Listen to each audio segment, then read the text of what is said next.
तो हेलो बेटा, आज हम पढ़ने जा रहे हैं अपना टॉपिक जिसका नाम है रेस्पायरेशन। बेटा रेस्पायरेशन जो है ये आपको पता होगा, ये वो प्रोसेस है जिसमें जानदार अपनी बॉडी में या अपने सेलों के अंदर एनर्जी बनाए, एटीपी बनाए। तो इस प्रोसेस को हम बेटा कहते हैं रेस्पायरेशन। कुछ बच्चे है ना कंफ्यूज होते हैं, रेस्पायरेशन का मतलब होता है सांस लेने वाला प्रोसेस। ये हरगिज़ बात बेटा गलत है। रेस्पायरेशन लफ्ज़ का मतलब होता है एनर्जी बनाने वाला प्रोसेस, या वो प्रोसेस जिसमें जानदार जो अपनी बॉडी में एनर्जी बनाए, एटीपी बनाए, या एनर्जी जो है उसको प्रोड्यूस करे माइटोकॉन्ड्रिया के जरिए। तो ऐसे प्रोसेस को हम कहते हैं रेस्पायरेशन। और रेस्पायरेशन जो है इसके लिए दो टर्म यूज होते हैं, एक होती है इंट्रासेलुलर रेस्पायरेशन, एक होती है एक्स्ट्रासेलुलर रेस्पायरेशन। अगर नाम आ जाए एक्स्ट्रासेलुलर रेस्पायरेशन तो हम कहेंगे सांस लेने वाला प्रोसेस या ब्रीदिंग, इंस्पायरेशन या एक्सहेलेशन। सांस जो लेते हैं बेटा उसको हम कहते हैं ब्रीदिंग या एक्स्ट्रासेलुलर रेस्पायरेशन। इंट्रासेलुलर का नाम आ जाए तो आप समझ जाओ कि ये प्रोसेस सेल के अंदर होता है और इसमें ग्लूकोज जो टूटेगा ऑक्सीजन के जरिए, ऑक्सीजन के बगैर भी इसके नतीजे एटीपी बने, तो इस प्रोसेस को कहते हैं रेस्पायरेशन।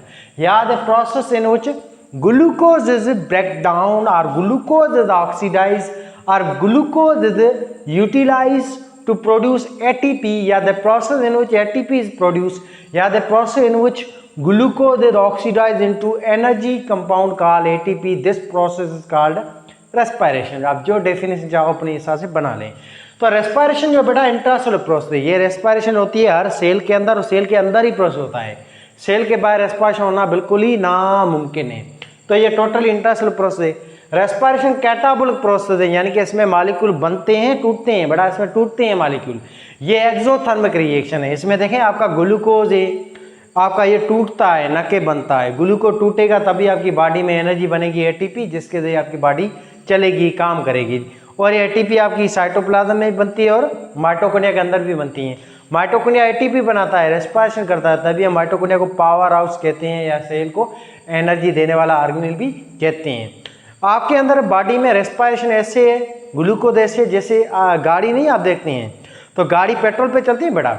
मिसाल आपने गाड़ी को 1 लीटर पेट्रोल दिया, बाइक को, अपनी मोटरसाइकिल को, फटफटी को, तो बाइक को 1 लीटर पेट्रोल दिया। ऐसे आपकी ये गाड़ी है, बॉडी आपकी गाड़ी है, इसको आपने 1 लीटर पेट्रोल दिया, यानी कि 1 ग्लूकोज का मॉलिक्यूल दिया।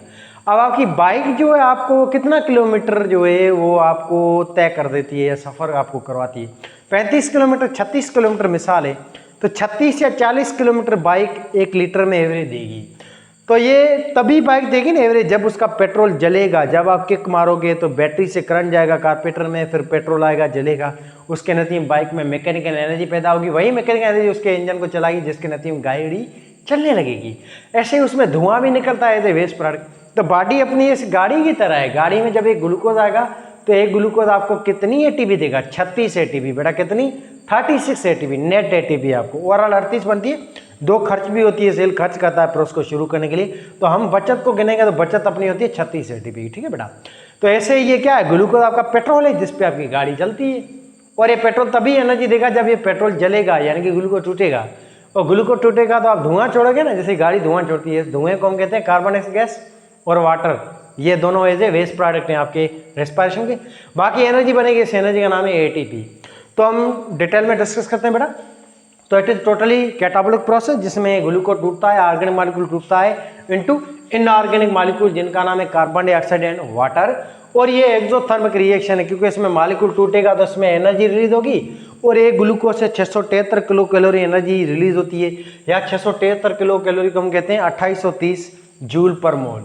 नेक्स्ट हम देखें तो हाइड्रोलाइस होता है। यहाँ पे पानी भी यूज होता है रेस्पायरेशन के प्रोसेस में। ये वाटर का ब्रेकडाउन होता है और पानी जो है ना इसके बीच में बॉन्ड्स को आगे चलकर तोड़ेगा। नेक्स्ट हम देखें तो मॉलिक्यूल ब्रेक होते हैं इसमें, organic molecule break into inorganic molecule.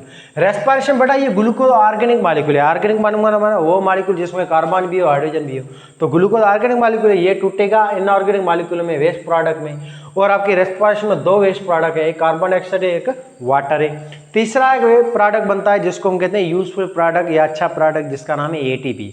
तो हमारा रिएक्टेंट 2 होते हैं आपके रेस्पायरेशन में, और प्रोडक्ट बनती है रेस्पायरेशन में वो बेटा कितनी बनती है? 3। एक पानी, कार्बन से दे, ये 2 वेस्ट प्रोडक्ट है, एक अच्छी प्रोडक्ट है तीसरी जिसका नाम है एटीपी। एटीपी को बनाने के लिए ये झबेला हुआ है। एटीपी एक बड़ा न्यूक्लिक एसिड क्लास के अंदर मॉलिक्यूल आता है। ये मोनोन्यूक्लियर मॉलिक्यूल है जो न्यूक्लियोटाइड का बना हुआ है, राइबो शुगर है। नाइट्रोजन बेस एडिनिन है, और इसके अलावा फास्फोरिक एसिड एक होता है, और एक इसमें विटामिन बी होता है, जो हम पहले भी डिस्कस कर चुके हैं आपके पहले चैप्टर में, आपके न्यूक्लिक एसिड के अंदर मोनोन्यूक्लियर क्लास के अंदर। तो एटीपी की वहाँ पे शक्ल हमने डिफाइन कर चुके हैं। नेक्स्ट हम बेटा देखें तो एनर्जी कन्वर्टिंग आर्ग, यहाँ पे ये प्रोसेस है। यहाँ पे देखें ये एनर्जी रिच मॉलिक्यूल कन्वर्ट हो रहा है एनर्जी पुअर मॉलिक्यूल्स में। तो यहाँ पे एनर्जी क्या हो रही है, कन्वर्ट हो रही है ना। यहाँ पे एनर्जी देखो कन्वर्ट हो रही है, यहाँ पे एनर्जी ग्लूकोज की फॉर्म में थी, तो ये एनर्जी कन्वर्ट हुई इस कार्बन से पानी और एटीपी की फॉर्म में। तो ये कौन सा प्रोसेस है, एनर्जी कन्वर्टिंग प्रोसेस है, और ये प्रोसेस जानदार के अंदर ही हो रहा है। इसी को तो हम कहते हैं बेटा bio energetic, conversion of energy into one form into another form in living organism. तो रेस्पिरेशन क्या है, ये एनर्जी कन्वर्टिंग प्रोसेस है, जो एनर्जी को कन्वर्ट कर रहा है, जैसे ग्लूकोज कन्वर्ट हो रहा है into another form of energy, and this type of energy is called water, CO2, ATP। तो ये बायो एनर्जेटिक ही तो है बेटा, बायो एनर्जेटिक के दो प्रोसेस है, एनर्जी कन्वर्टिंग प्रोसेस, एक आपका फोटोसिंथेसिस, एक है रेस्पिरेशन। रेस्पिरेशन में क्या होता है, ब्रेक डाउन ऑफ ग्लूकोज और फूड और कार्बोहाइड्रेट, प्रोटीन, लिपिड। अब आपकी बॉडी में ना पहले कार्बोहाइड्रेट यूज होता है, जब आप एक्सरसाइज करते हैं, वॉक करते हैं या काम कर रहे हैं हम, तो 2-3 घंटे तो आपकी बॉडी में भाई कार्बोहाइड्रेट होता है, ग्लाइकोजन शिलाकोजन, वो टूटता है। फिर ग्लाइकोजन जब खत्म हो जाएगा ना आपकी बॉडी में, तब आपकी बॉडी जो है ना बेटा वो लिपिड को तोड़ेगी, आपका लिवर लिपिड तोड़ेगा, उस लिपिड से फैटी एसिड ग्लिसरीन निकलेगा, वो फैटी एसिड ग्लिसरीन शुगर बनेंगी, शुगर जाएंगी खून में, खून या शुगर देगा सेलों को, फिर सेल रेस्पिरेशन करते जाएंगे। ऐसे जब वो ग्लूकोज जो है वो लिपिड से टूट के मिल रहा है बॉडी को, बन रहा है बॉडी के अंदर, तो लिपिड जब खत्म हो जाएगा ना, फिर आपकी बॉडी आखिर में प्रोटीन को तोड़ेगी। प्रोटीन तोड़ेगा तो उससे अमीनो एसिड निकलेगा, उस अमीनो एसिड से क्या बनेगा, ग्लूकोज बनेगा, और ग्लूकोज फिर से आपकी बॉडी को मिलेगा। तो ऐसे आपकी बॉडी आखिर में प्रोटीन तोड़ेगी। तो 3 चीज़ों से ना आपका ग्लूकोज बनता है बेटा, 3 सोर्स से। एक नंबर 1 तो आपका कार्बोहाइड्रेट है, ग्लाइकोजन है, ग्लाइकोजन खत्म होगा तो आपकी बॉडी लिपिड को तोड़ेगी। नंबर 2 आखिर में बॉडी तोड़ेगी प्रोटीन को। ये तीनों चीज़ें यहाँ पे लिवर तोड़ता है शुगर या एनर्जी को मेंटेन करने के लिए। तो रेस्पिरेशन में मेन फ्यूल जो होता है ना वो ग्लूकोज होता है, और ग्लूकोज कहीं से भी बन सकता है, आपके लिवर में लिपिड से भी बन सकता है, लिपिड को तोड़ के भी लिवर ग्लूकोज बनाएगा, जब एनर्जी खत्म हो जाएगी ग्लाइकोजन खत्म होगा, या प्रोटीन से भी तोड़ के बनाता है। नेक्स्ट हम देखते हैं बड़ा, ये कॉमन प्रोसेस है, ये यूनिवर्सल प्रोसेस है, हर जानदार के अंदर होता है। फिर वो जानदार चाहे यूनिसेलुलर हो या मल्टीसेलुलर हो, फिर वो जानदार चाहे प्रोकैरियोटिक सेल वाला हो या यूकैरियोटिक सेल वाला हो, फिर वो जानदार चाहे आसमान में रहता हो, जमीन पे रहता हो, पानी के अंदर रहता हो, फिर वो जानदार चाहे एक्वेटिक हो या टेरेस्ट्रियल हो, फिर वो जानदार चाहे ऑटोट्रॉफिक हो या हेटेरोट्रॉफिक हो। ये प्रोसेस हर जानदार के अंदर होता है, कॉमन है प्रोसेस हर जानदार के अंदर। अच्छा जी, तो यूनिवर्सल प्रोसेस क्योंकि हर जानदार में होता है, फिर जानदार चाहे प्लांट हो, अल्जी हो, फंजी हो, बैक्टीरिया, साइनोबैक्टीरिया, एनिमल्स, प्रोटोजोआ, इन सब जानदारों के अंदर ये प्रोसेस कॉमन है। आकर्षण साइटोप्लाज्म एंड माइटोकॉन्ड्रिया, बेटा ये प्रोसेस शुरू साइटोप्लाज्म होता है, रेस्पिरेशन प्रोसेस शुरू साइटोप्लाज्म होता है, क्योंकि रेस्पिरेशन का एक स्टेप है जिसका नाम है ग्लाइकोलाइसिस। रेस्पिरेशन है एरोबिक रेस्पिरेशन, ऑक्सीजन के जरिए होती है, उसको 4 स्टेप है, ग्लाइकोलाइसिस, एसिटाइल कोएंजाइम है, और आपका Krebs cycle and electron transport chain. Glycolysis, acetyl coenzyme है, क्रेब्स साइकिल या citric acid cycle and electron transport chain. ये 4 में से पहला जो स्टेप है जो रेस्पिरेशन शुरू करता है, इस स्टेप का नाम है ग्लाइकोलाइसिस। बड़ा ये स्टेप यहाँ साइटोप्लाज्म होता है। बाकी जो 3 स्टेप है, acetyl coenzyme, Krebs cycle, electron transport chain, ये 3 स्टेप रेस्पिरेशन के यहाँ माइटोकॉन्ड्रिया के अंदर होते हैं। तो तभी हम कहते हैं कि रेस्पिरेशन प्रोसेस 2 जगह पे होता है यूकैरियोटिक सेल के अंदर। एक जगह होती है साइटोप्लाज्म, स्टार्ट यहाँ से हुआ और रेस्पिरेशन आगे चलकर कंटिन्यू होता है। 95% रेस्पिरेशन यहाँ बनता है, यहाँ होता है, जिसका नाम है mitochondria, power house of cell. Prokaryotic cell की बात करें तो बेटा उसमें तो माइटोकॉन्ड्रिया होता नहीं है, तो उसमें भी रेस्पिरेशन शुरू साइटोप्लाज्म होता है, क्योंकि उसमें भी साइटोप्लाज्म तो है ना। तो ग्लाइकोलाइसिस उसमें यहीं पे होता है, माना ब्रेक डाउन ऑफ ग्लूकोज यहीं पे टूटता है बेटा। फिर ये ग्लूकोज टूटेगा पायरुविक एसिड में, C3H4O3 में, 2 पायरुविक एसिड में। पायरुविक एसिड पर आगे जाएंगे सेल मेम्ब्रेन की फोल्डिंग में, इस फोल्डिंग को कहते हैं मीजोसोम। प्रोकैरियोटिक सेल में माइटोकॉन्ड्रिया भले ही नहीं है, पर माइटोकॉन्ड्रिया के जैसा उसका छोटा भाई है इसके अंदर। ये सेल मेम्ब्रेन की इनफोल्डिंग होती है, इनवर्ड फोल्डिंग, इस इनवर्ड फोल्डिंग को कहते हैं मीजोसोम। तो प्रोकैरियोटिक सेल में रेस्पिरेशन कहाँ होती है बेटा, मीजोसोम के अंदर, यानी कि सेल मेम्ब्रेन के अंदर। यहाँ पे बाकी 3 स्टेप होते हैं ना आपके, एसिटाइल कोएंजाइम में आपके, इसके अलावा Krebs cycle, electron transport chain, ये 3 प्रोसेस यहाँ पे होते हैं मीजोसोम के अंदर। तो प्रोकैरियोटिक सेल में भी 2 जगह पे होती है रेस्पिरेशन, एक बेटा कहाँ होती है साइटोप्लाज्म में, दूसरी जगह पे इसके माइटोकॉन्ड्रिया में, जिसका नाम है मीजोसोम। तो रेस्पिरेशन 2 जगह पे होती है। कौन सी रेस्पिरेशन, एरोबिक रेस्पिरेशन। बाकी एनारोबिक रेस्पिरेशन तो होती ही साइटोप्लाज्म में है। एनारोबिक रेस्पिरेशन एक ही स्टेप होता है ग्लाइकोलाइसिस, और ग्लाइकोलाइसिस में बनती ही 2 एटीपी हैं। बाकी जो एटीपी है वो 2 बनती है क्रेब्स साइकिल में, 32 बनती है इलेक्ट्रॉन ट्रांसपोर्ट चेन में। तो ये 32 इलेक्ट्रॉन ट्रांसपोर्ट में बनती है एटीपी, 2 बनती है क्रेब्स साइकिल में, तो टोटल 34 एटीपी बनती है। और ये दोनों ही प्रोसेस माइटोकॉन्ड्रिया में होते हैं, तो माइटोकॉन्ड्रिया टोटल 34 एटीपी बनाता है हमारे सेल में। बाकी 2 एटीपी ग्लाइकोलाइसिस में बनती है, ग्लाइकोलाइसिस या साइटोप्लाज्म होता है। तो 34 एटीपी बनती है माइटोकॉन्ड्रिया में, 2 एटीपी बनती है साइटोप्लाज्म में, टोटल होगी 36 एटीपी। क्लियर है बात है। पर हकीकत में साइटोप्लाज्म में 4 एटीपी बनती है, पर ये प्रोसेस को शुरू करने के लिए 2 एटीपी सेल खर्च करता है, और खर्च करने के साथ 4 एटीपी उसको मिलती हैं ग्लाइकोलाइसिस प्रोसेस में। तो हम जब कैलकुलेट करेंगे 4 एटीपी बनी ग्लाइकोलाइसिस में, 2 खर्च हुई, तो हम जो है ना वो शेयरिंग को देखेंगे कि मुनाफा कितना हुआ। भाई 4 एटीपी बनी, 2 तो खर्च हुई ना, तो 4 में से 2 को माइनस करेंगे हम खर्च वाली को, तो मुनाफा कितना हुआ 2 एटीपी का। इस वजह से ग्लाइकोलाइसिस में हम हमेशा काउंट करते हैं 2 एटीपी को, 4 को नहीं काउंट करते। ठीक है, 4 ओवरऑल ग्रास एटीपी है बना टोटल बनी, पर नेट जो है बचत जो वो 2 होती है। तो 2 आपकी साइटोप्लाज्म एटीपी बनी, बाकी 34 बनी माइटोकॉन्ड्रिया में, तो 34 से 2 36 एटीपी बनी ओवरऑल। ठीक है बेटा। तो नेक्स्ट हम बेटा चलते हैं, इसके अलावा universal process occurs in cytoplasm mitochondria. Reactants के क्या है, ऑक्सीजन है, ऑक्सीजन के अलावा ग्लूकोज है। ठीक है बेटा। तो ये होते हैं इसके 2 रिएक्टेंट, रिएक्टेंट 2 है ऑक्सीजन एंड ग्लूकोज, ये 2 इसके रिएक्टेंट है। और इसकी प्रोडक्ट क्या है, प्रोडक्ट है ATP, carbon dioxide and water. ये 2 वेस्ट प्रोडक्ट ने, ये अच्छी प्रोडक्ट है जिसके लिए ये पूरा झमेला या प्रोसेस हुआ है एटीपी के लिए, क्योंकि एटीपी क्या है, कॉमन करेंसी या सेल है। एटीपी है जो आपके सेल जो है उसके ऊपर काम करते हैं, आगे वगैरह जैसे हम काम करते हैं पैसे पे, पैसा मिलेगा तो भाई काम करेंगे, तो नहीं। ऐसे सेल को भी पैसा चाहिए, उस पैसे का नाम क्या है एटीपी। और ये पैसा कौन बना रहा है, माइटोकॉन्ड्रिया आपका, ये बैंक है आपके सेल की, यही तो काम कराती है सारे चीज़ों को। अच्छा जी, तो ये सब प्रोसेस में होता है सब जानदारों के अंदर। नेक्स्ट देखें तो प्रोकैरियोट सेल के अंदर बेटा, ये प्रोकैरियोट सेल है, बैक्टीरिया और साइनोबैक्टीरिया 2 जानदार प्रोकैरियोट्स हैं। इनके अंदर क्या होता है, टोटल 40 एटीपी बनती है एरोबिक रेस्पिरेशन के अंदर।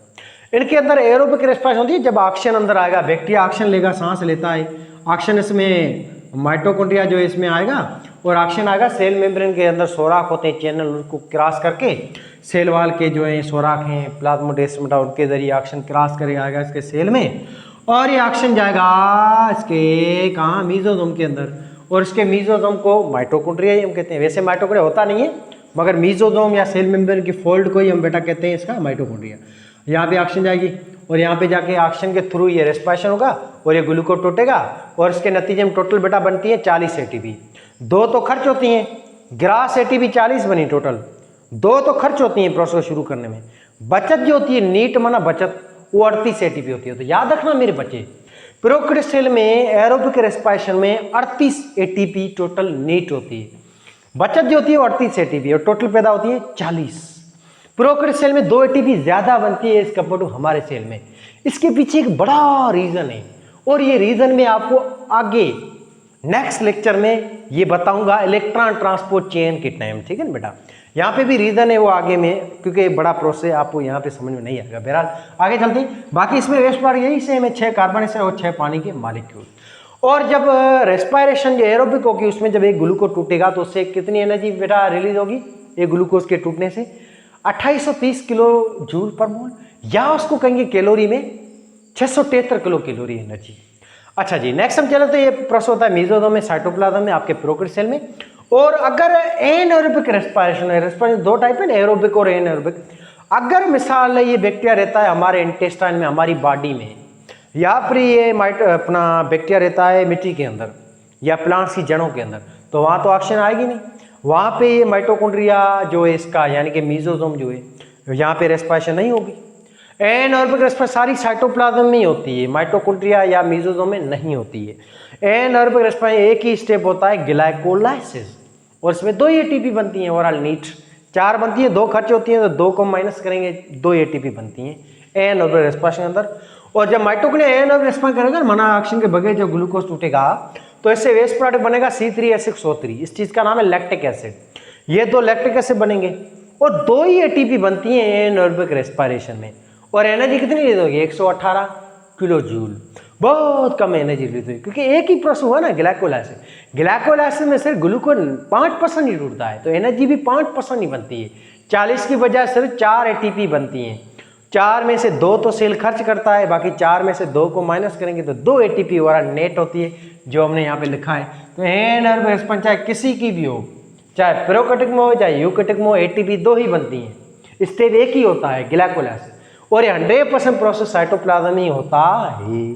अगर सवाल आ जाए कि भाई एरोबिक और एनारोबिक दोनों प्रोसेस कहाँ होते हैं, ऑप्शन हो आपके माइटोकॉन्ड्रिया में, मेसोसोम में या साइटोप्लाज्म में, मैं 100% दावा से कहता हूँ बच्चे माइटोकॉन्ड्रिया को टिक करेंगे। नो मेरे बच्चे, आपकी एरोबिक और एनारोबिक दोनों प्रोसेस कहाँ होते हैं, साइटोप्लाज्म में होते हैं, दोनों ही प्रोसेस। फिर ऐसा आ जाए कि एरोबिक रेस्पिरेशन कहाँ पे होती है, फिर हम दोनों को टिक करेंगे, साइटोप्लाज्म को भी माइटोकॉन्ड्रिया को भी। अगर कोई ऑप्शन ए और बी वाला ना हो, ऐसे हो साइटोप्लाज्म, माइटोकॉन्ड्रिया, मेसोसोम, क्लोरोप्लास्ट, तो हम टिक करेंगे माइटोकॉन्ड्रिया को, क्योंकि 95% फिर बेस्ट चॉइस क्या होगा, माइटोकॉन्ड्रिया को, क्योंकि 95% एरोबिक रेस्पिरेशन माइटोकॉन्ड्रिया में होता है, प्रोकैरियोटिक सेल में इसके माइटोकॉन्ड्रिया को मेसोसोम कहते हैं। अच्छा जी, नेक्स्ट हम चलें तो यूकैरियोटिक सेल की तरफ। तो यूकैरियोटिक सेल में बेटा एक ग्लूकोज जब टूटेगा एरोबिक रेस्पिरेशन में मोनोऑक्सीजन के थ्रू, तो उसमें टोटल एटीपी बनती है 38, ग्रॉस एटीपी टोटल 38 एटीपी बनती है। 2 सेल खर्च करता है ग्लाइकोलाइसिस इस प्रोसेस को शुरू करने में, तो 38 में से -2 करेंगे तो नेट एटीपी कितनी बनती है, नेट वो 36, और हम नेट को ही काउंट करते हैं। अगर सवाल आ जाए कि रेस्पिरेशन जो होती है उसमें कितनी एटीपी बनती है, 38 या 36, तो हमें टिक 36 को ही करना है, क्योंकि वो ओवरऑल नेट का ही पूछता है क्वेश्चन। ग्रास का अगर दिया हुआ हो, ग्रास अगर टर्म हो क्वेश्चन के अंदर, तो आपको 36 पे टिक नहीं मारना है, तो आपको 38 पे टिक मारना है। अगर प्रोकैरियोटिक का ग्रास का पूछे तो आपको 40 पे मारना है, नेट का पूछे तो 38 पे मारना है। अगर यूकैरियोटिक सेल की बात करें तो ग्रास एटीपी टोटल एटीपी 38 बनती है, नेट 36 बनती है। कहाँ बनती है, कैसे बनती है, ये हम आगे 1 बाय 1 अच्छी तरह से डिटेल में पढ़ेंगे, फिलहाल हम इसका इंट्रोडक्शन कर रहे हैं। अच्छा जी, तो आपका यूकैरियोटिक सेल में भी दोनों रेस्पिरेशन होती है, एरोबिक भी एनारोबिक भी। तो एरोबिक रेस्पिरेशन में यूकैरियोटिक सेल में ग्लूकोज टूटेगा तो 36 एटीपी नेट बनेगी, 6 कार्बन से बनेंगे और 6 वाटर के मॉलिक्यूल बनेंगे। तो प्रोडक्ट सेम ही है, चाहे वो रेस्पिरेशन प्रोकैरियोटिक में हो या यूकैरियोटिक में हो।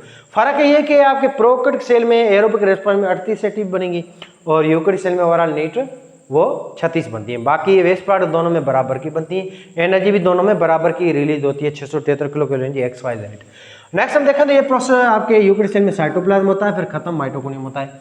5% आपका रेस्पिरेशन यहाँ साइटोप्लाज्म होता है, 95% एरोबिक रेस्पिरेशन माइटोकॉन्ड्रिया में होता है, जहाँ पे 34 एटीपी बनती है यहाँ और 2 एटीपी नेट यहाँ पे बनती है साइटोप्लाज्म में, ग्लाइकोलाइसिस में।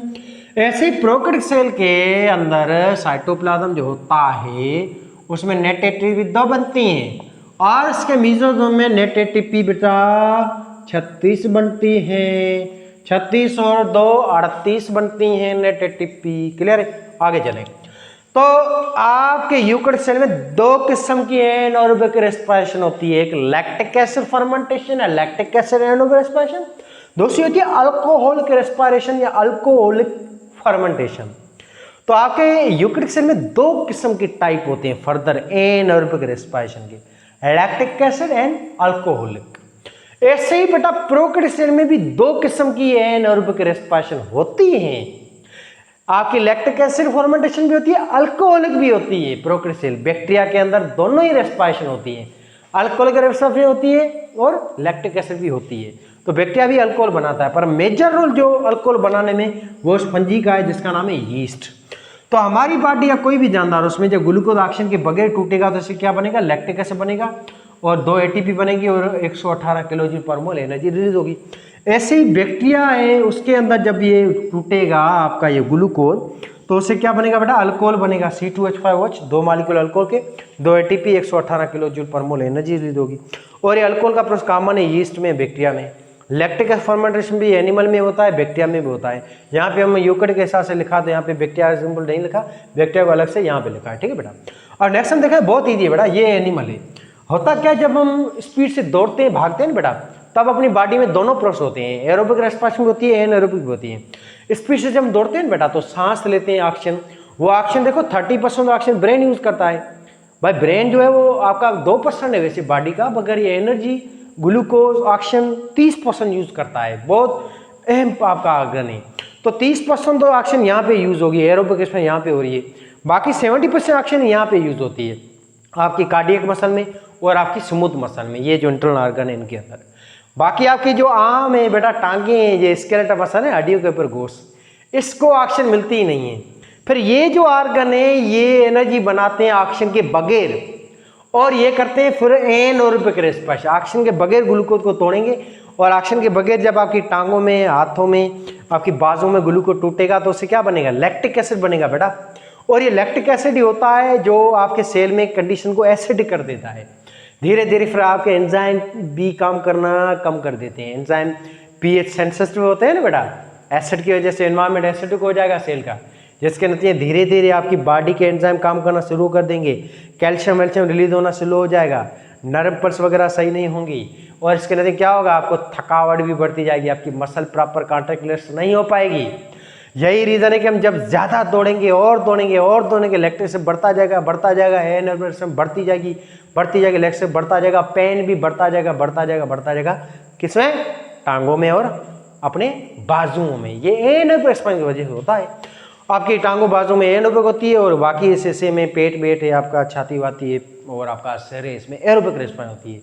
और इसके नतीजे एनारोबिक रेस्पॉन्स लैक्टिक बनेगा, लैक्टिक एसिड वजह से पेन होगा, दर्द होगा, फिर हम सांस लेंगे, मजे से सुकून से रेस्ट करेंगे ना, तब लंबी लंबी सांसें लेते रहेंगे, वो सांस जाके अंदर लैक्टिक को तोड़ेगी, और इसके अंदर लैक्टिक टूट जाएगा CO2 में, H2 में, और ATP बनेगा, आगे चलकर एसिटाइल कोएंजाइम वगैरह बनेगा, या फिर लैक्टिक से आगे चलकर दो मिलेंगे तो कन्वर्ट होंगे ग्लूकोज में, ये ग्लूकोज बनेगा लिवर है, या फिर मसल से सारे इलेक्ट्रिक देंगे खून को, खून लिए इलेक्ट्रिक से लेगा लिवर में, फिर लिवर ये इलेक्ट्रिक से दोनों को मिला के ग्लूकोज बना लेगा। ऐसे इलेक्ट्रिक खत्म हो जाएगा, कम हो जाएगा रेस्ट करने के बाद, अच्छी तरह सुकून से सांस लेने के बाद, और हमारी थकावट भी खत्म हो जाएगी। तो ये था आपका ओवरऑल प्रोसेस। अब बेटा देखें, एक ग्लूकोज जब टूटता है 673 किलो कैलोरी एनर्जी रिलीज होती है।